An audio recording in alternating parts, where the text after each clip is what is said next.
Abortion is oftentimes a subject that most try to stay away from because there are so many differing opinions on this topic. Some feel like it is a woman's body and that she should be able to choose if she has a baby even after conception, and others feel that once pregnant, there is no choice but to deliver. A lot of times, these decisions are based off of a person's moral principles and beliefs. Morally, aborting a fetus is wrong. Statistically speaking, in 2015, 638,109 legal induced abortions were reported to the CDC. This number was reported across 49 reporting areas in the United States. Also during 2015, the abortion rate was 11.8 abortions per 1,000 women. The ages of these women varied from 15 to 44 years of age.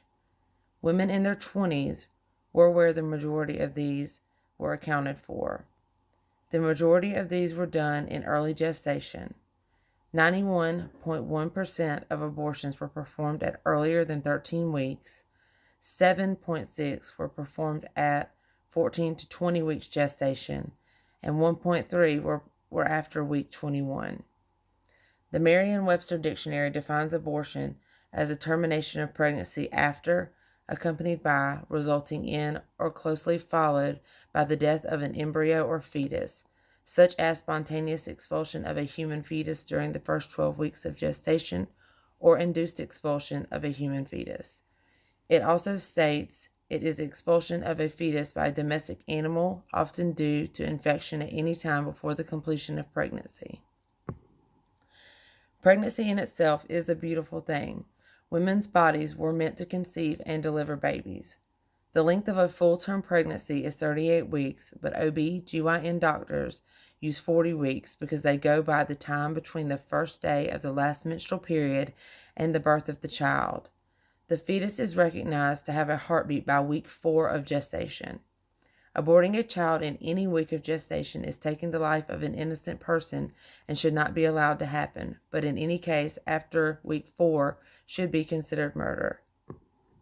There are so many ways to prevent pregnancy in today's time. One way is to abstain from sexual intercourse. Another is birth control. There are loads and loads of forms of birth control now.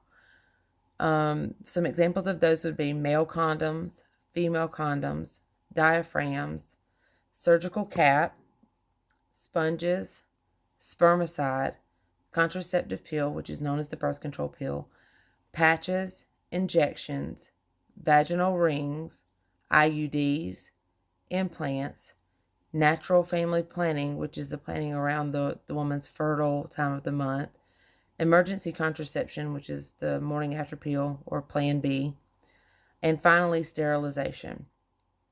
All of these prevent pregnancy and can help to avoid the detriment of abortion.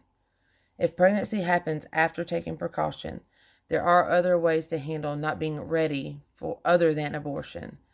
The most common way is to put the child up for adoption. This, a lot of times, gives children a chance at a greater life than the fraternal parent feels as though that they can give the child. This is a selfless act of genuine love for their child. Knowing and being responsible enough to give a child up for adoption has to be extremely hard for the fraternal parent, but it is much more morally acceptable than abortion is.